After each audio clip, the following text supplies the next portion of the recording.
check it out. Check it out now. Yes.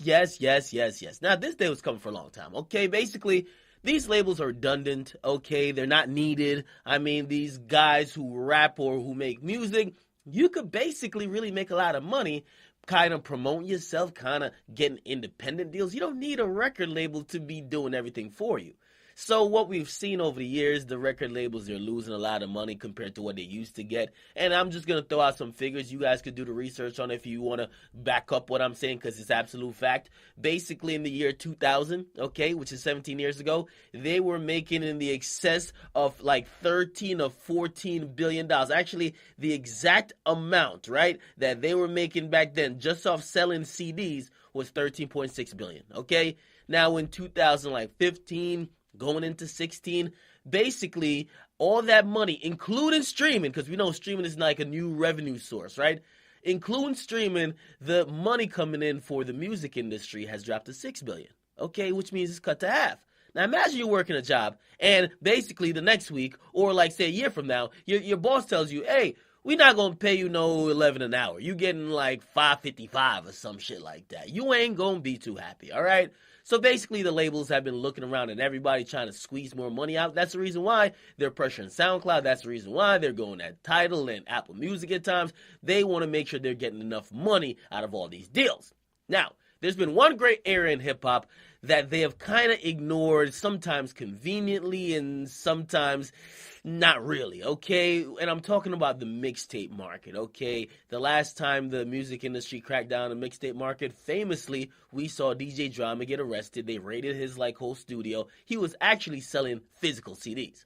Now, everything's online nowadays. You got a bunch of apps that you could watch or listen to music from. That's your mixtape plug, okay? Basically, they're now attacking those people, okay? Now, Spinrilla is the first to get it. Spinrilla has got a lawsuit filed by the RIAA on Spinrilla where they're claiming a lot of shit. And now they don't have an exact monetary amount at this point, but they're saying over 21,000 songs have been pirated by Spinrilla or allowed to be listened to for free. And they're definitely copyrighted to either Warner Brothers, UMG, or Sony. Okay? Basically, they're suing Spinrilla. Okay? Now, here's the thing, and to make a long story short, Spinrilla has kind of only one defense, right? Spinrilla, like most of these sites that usually we talk about trapping out the bandwidth, and you know I won't mention the ones that are like still alive, but like say example, ShareBeast, okay, or even like Mega Upload, right? We all know about Kim.com, right? Basically, they went into court and they all were trying to say this, right?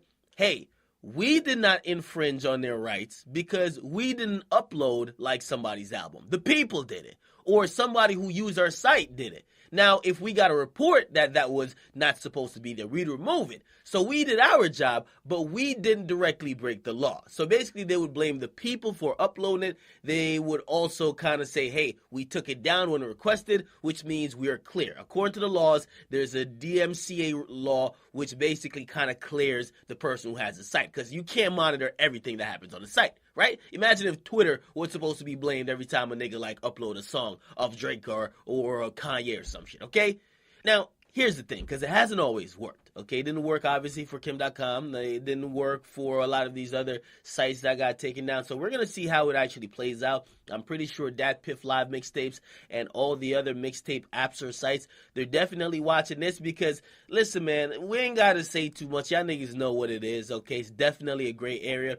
DC4 came out, and while most of you fools said, oh, DC4 is free. No, stupid. DC4 wasn't free. DC4 was meant to be on iTunes and on Tidal, okay? When you see it on your favorite mixtape app, it's because technically they're putting it on there and copyright infringing what's going on.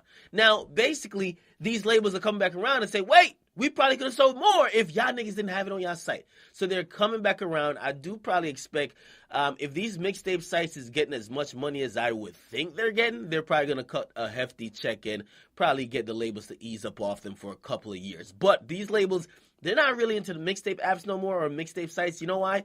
Because they're realizing that they don't need the whole process of rolling out an album, and they could consider a mixtape an album just by throwing it up on Apple Music. So why not just throw it up on Apple Music or Tidal rather than have it on your mixtape app and make no money? At least if it goes on Apple or Tidal, it makes money. If it's on your mixtape app, they make nothing. That's the big problem. It's always going to be argued about dollars and cents, and the label wants theirs now.